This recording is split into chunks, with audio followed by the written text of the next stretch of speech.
everyone, back to Noon. I am your Friday hostess, Natalie, and you'll have to forgive me if I seemed a little off there.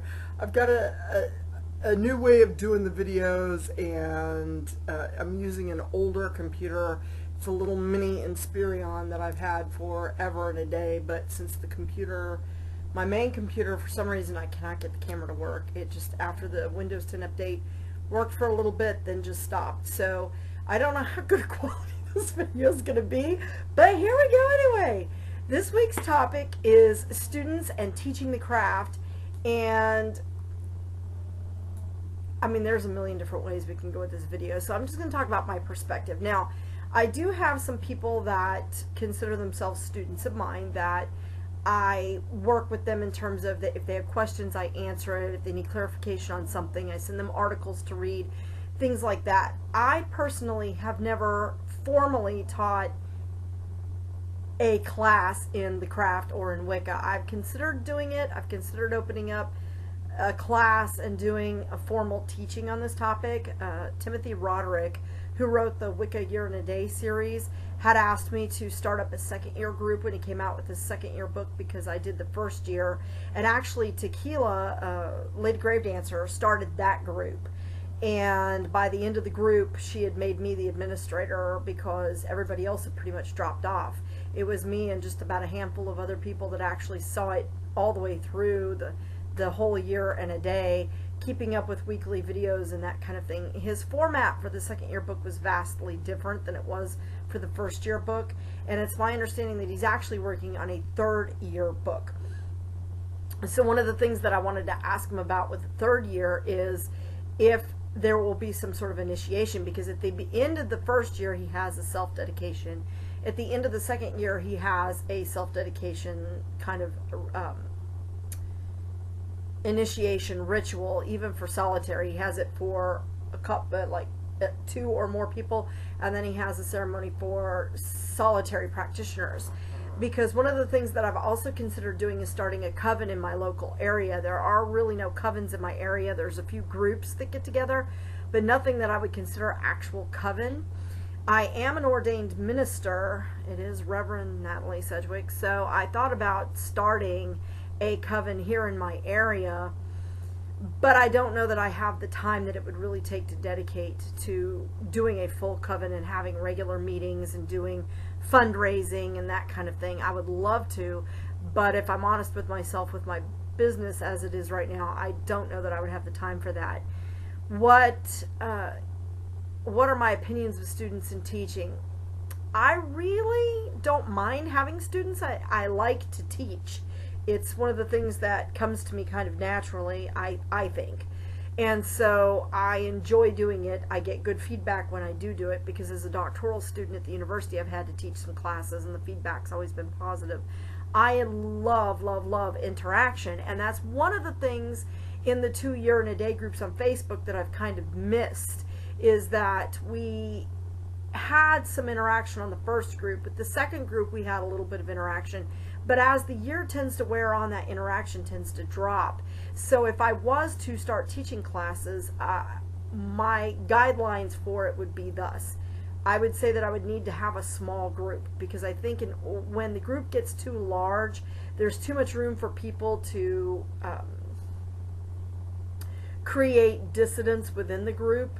You want to keep your groups small. I would say maybe 5 to 10 people tops, and you would want to make certain that everybody is participating. Now, everybody has a busy life. It's hard for us sometimes to stay active all the time in a group, so as the year wears on, there's times when people are more active than others, and that's okay. I don't have a problem with that. What I have a problem with is when somebody's going on there and they're never commenting on a post, they're never posting anything, they don't ever have any questions. To me, that's not a student. To me, a student means that you are actively engaged in the process of learning about something. So you are engaged in the meditations, you are engaged in the spell work, you're engaged in the ritual, you're doing these things, whether you're doing it exactly on the same timeline as everybody else, maybe not. So I love the idea of having students, and I love the idea of teaching the craft, because it's something that's vastly important to me. It's an integral part of my life. It's a very natural part of who I am, And so I'm excited about teaching it to people who want to learn about it, even if they choose not to practice themselves. Maybe they just want to know more about the craft and find out what it's really about instead of just taking what they've been told it means, which is just as important to me. But they should still kind of be involved in knowing the rituals, being familiar with what we're doing and the terminology and what we're talking about, and so on and so forth. How do you get students? Well, that's another question I've been asked. How would you go about getting students if you wanted to teach the craft? And what to look for in a teacher. So I'm going to talk about those things separately. The way I would go about getting a class is the way that I've done it with my Facebook groups. Is I've kind of made announcements among my friends and in some of the groups that I'm in that, hey, I am going to be starting up a second year group that's going to follow the book, Timothy Roderick's Second Year in a Day book. If you're interested in the group, message me. We can get you into the group. Make sure that you've been through the first year, because you do want to vet your people. If you're going in a second year group, you've got people that come in, and there are people that have just done a little bit of reading and they don't want to take the time to go through first year in a day of a Wicca program, and so they just want to jump right into the second year because they think that that's the level that they're at. But really, you want to vet those people and make sure that you keep out the people who are not really at that level yet, because especially as you get deeper into the second and third years of Wicca specifically, there are certain things that are kept within the group. There are certain things that they need to know that build on things that they should have learned in the first year they may or may not have read on their own. Because that's one of the issues that you have with like self-study versus a mentor, something we covered a couple of weeks ago. When you have someone who's self-study and then all of a sudden they want to be involved in a group, then you start getting groups of students that are at different skill levels, and it's hard for everybody onto the same page.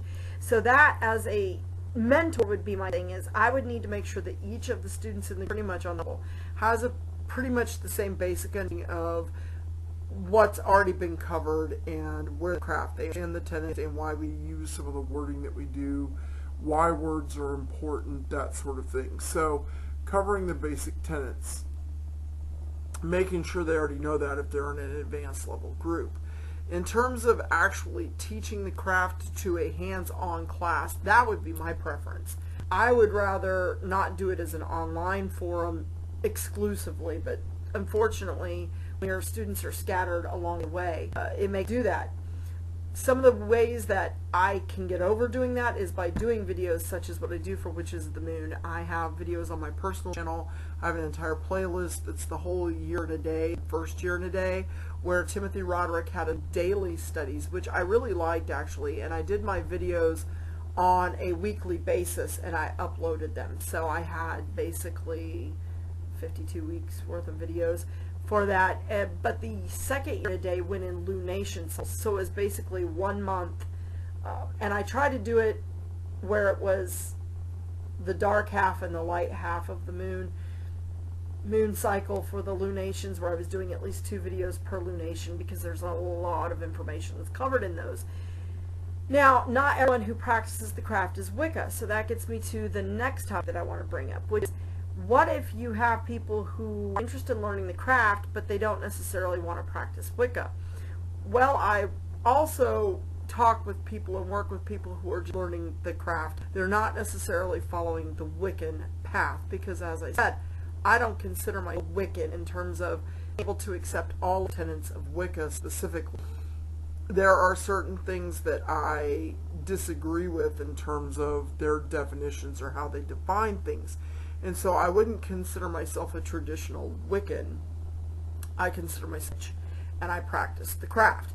Now, Wicca happens to follow most of a lot of the tenets that I follow. So it's got a lot of value to me in terms of learning some meditations, connecting with the goddess, connecting with the god, that sort of thing. A lot of the exercises that are contained within Wicca Year in a Day programs cover that and open those doors and allow us to step in and commune with the god and goddess. And so I will utilize those as tools within the craft, but I don't necessarily think that it has to be Wiccan to be a witch. I don't consider myself Wiccan, and I am a witch. So you can talk about it. If you're teaching Wicca, then you need to teach the tenets, including the rule of three and so on and so forth. Anything that you may have difficulty with. Now, I would have no problem teaching a class on Wicca because I've been through the first year and the second year. I would like to advance with the third year. Again, there's not a group around here really to do that with, so it's been difficult. And I know, like I said, Timothy's working on a third year book, so I'm hoping that that will allow me to advance my own studies a little bit more. But I just totally blanked out. I was going to say, it's one of those days. I'm sorry. I've been having bouts of dizziness the past couple of days. I happened to move my head the wrong way, and it sort of threw me off because I got dizzy. But what I was saying is, I don't necessarily teach. I don't have a problem teaching Wicca separately, and then teaching students who want to learn about being a witch and what does that mean, and the realism of getting in there and getting your hands dirty and doing it. And if that was the case, I would rather be doing that hands-on or face-to-face, because I would like to have them involved in spellcraft with me. I would like to have them involved in ritual and actually seeing what goes on there and learning how to do things for themselves, like craft their own tools and things like that. A lot of the questions that I get from students, some of them are very basic, simple questions that make you want to go look it up, do a little research, because that's one of the things that I tell all of my students, regardless of whether they're a Wicca student or if they're just a craft student or somebody who's interested in learning about the craft, is I'll tell them, do your research.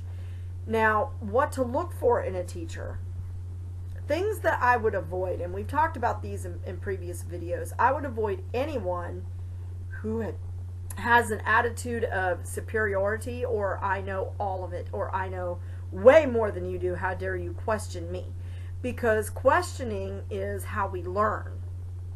I like to present questions to my students and see the different answers that I get. And I like for them to pose questions to me, and I like to answer those questions with a question. Somewhat the Socratic method, because I think that it's important to get their minds open and thinking for themselves independently. If you have a teacher who's telling you, you must do things this way, there's only one way, it's the only right way, I tend to disagree with that. Now, you have people like Raven Grimassi in his book, The Witch's Craft, where he talks about how in order for witchcraft to be witchcraft, there needs to be core tenets, core things that we do, and I agree with that to an extent. I believe that he's right, that we have certain things that we do that define working within the craft. Certain things that we consider important to the craft, such as the use of correspondences and candles and spellcraft, wording your spellcraft, use of herbs and other things to drawing those energies, a method to doing these things. And I agree, I do think that's it, but there's no one right way to do that. Not all correspondences resonate with each person. So just because this person uses this color for this doesn't mean somebody else can't use something differently. It's still the tenet that we're utilizing that correspondence, and that's the key. That's what's important. So I would avoid anyone who says that they know more than they do, or someone who says that they can teach you the one and only way or make you the most powerful witch ever. That sort of thing. I would really kind of caution away from someone who makes bold statements like that, because it tends to be that they're more out for their own narcissism. But it doesn't mean that you can't seek out people who are well known within the craft and knowledgeable, and ask them to guide you in certain aspects, or asking them if they would be willing to answer you questions and that sort of thing, and then taking what they say and giving it some thought and doing further research on it. That I think is very, very important. Another thing that I would avoid in a teacher is somebody who charges exorbitant costs without telling you what you're getting for the class. So, for example, if you've got somebody who says that they're charging you $250 or even $100 for a class on Wicca, and they're going to teach you everything you need to know one night, not going to happen. Or even a week. Again, to go through a traditional program takes a year and a day, 366 days of study. And to go through a second year takes another 366 days of study. And to go through the third year takes another 366 days of study, folks. So if this person has not been through those levels themselves, or they're trying to teach beyond a level that is something they have accomplished themselves, and they can't back up why they can do that, I would be very cautious about that as well. I'm not willing to go out and say that I can teach a third level class because I haven't been through it myself. I can tell you that I can teach people the craft the way I practice it and what I've learned, and I'm willing to do that. But I feel I do that already a lot through my YouTube videos, for which I do not charge, obviously, people to come to my channel. I like it when people come to my channel, and I love it when people comment, and I dearly love dialogue because I learn through dialogue. I learn something from the people that comment back on my videos all the time. So I really think that it's important to just keep kind of those things in mind. If you are talking with somebody who you are considering as a mentor and something does not feel right, back away. Listen to your instinct, kiddos, because there's a reason that you're doing that. If they're trying to charge you exorbitant costs, but they're not really willing to give you something quantitative that you can get out of it. For example, if I was going to charge $100 for a basic class in Wicca, I would probably be supplying those people with the book that goes with it and then guiding them through it. I don't think you can do just a single class on Wicca. I think if you wanted to do a Wicca 101 introduction to Wicca and charge like $50 and do it in a day, where you cover basic tenets that are in the field, and then saying, now if you're interested in pursuing further study and fully doing a year and a day program, get with me and we'll discuss costs. Now, how much would be reasonable for something like that? Well, it depends on the instructor. It depends on how valuable that person perceives their time that they're giving to teaching to you. What access to materials are you going to have? Are they going to be supplying you with the materials, or are they just supplying you with a list and telling you you're going to need these things? So you have a lot to keep in mind, and if something just doesn't sound right to you, I would definitely stay away from that. Now, I think that having students can be very good for the teacher, because the best way to learn something is to teach it, because it opens you up to new perspectives when your students ask you questions. And I find that I learn a lot from people in the groups that I'm in, because they tend to ask questions or give perspectives that are vastly different to my own, that I can go, I hadn't thought of it in that way before. So I think that it's good to teach Wicca. It's good to teach the craft. It's good to have students, but you have a lot of responsibility as a teacher to make sure that you're answering their questions, that you're not guiding them in what you personally think is right, that you're leaving it open to them to decide what makes sense and resonates with them. I think a lot of times people who get into a teaching position kind of feel like they've become the sole authority on it, and I would caution against that as a teacher. Don't ever start to think that you know more than your students, because while you do in some respects, your students are learning, and they may be picking up on things that you don't know. So don't ever be afraid to allow them to question. And I think that that's what I've run into personally, is that you get some people that when you start to question them on something, and you're really intense about wanting an answer to the question in terms of getting their perspective, they tend to get very defensive if they can't answer it, or they feel like you're questioning their answer. But sometimes that answer leads to more questions, or should be questioned further for clarification. I'm one of those people that I believe that there's no such thing as a dumb question. There's not. However, I do think that there are people who ask questions in a dumb manner. In other words, they ask you a question, they expect you to spoon feed them an answer. They aren't willing to do any of their research on their own. And that, to me, is a bad student. I will bounce people like that from a group really, really fast. If I can tell that somebody's there just to be spoon-fed and they're not willing to put the time and research into it, then they're not serious about learning the material. Now, for somebody to have a lot of questions is one thing, but if you tell them, hey, look, I know you had a question about this, read this article and then come back to me and ask me your question again, or tell me what you got out of it. And if they're willing to do that, then I don't have a problem with that. Ask all the questions you want. It's those people that get irritated when you tell them, why don't you read this article, or if you need an answer to that, why don't you look over here and then tell me if that answered your question, tell me what you think about it. because I really do think that that's important to get them thinking on their own and moving along. So that basically is everything I have to say about students, teaching the craft, teaching Wicca, teaching practices. You know, I feel that as an instructor or a mentor, you have a lot of responsibility, and you need to decide whether you want to do it in a formal manner where you're providing them with the materials they needed, if you expect them to get their materials.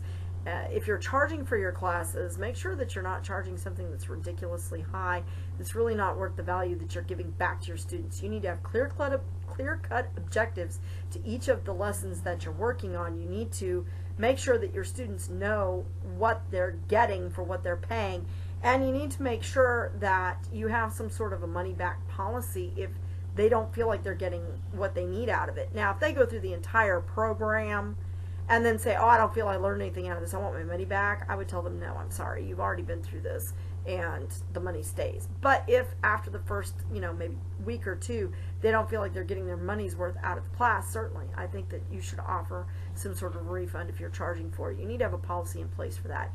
It adds to your legitimacy, and it protects your integrity as a practitioner and as a teacher. So I hope that you all will be interested in seeking further leadership if you feel that that's what you want, some sort of mentorship or something like that. I would dearly love to teach a class, and I would love to see what everybody thinks about that.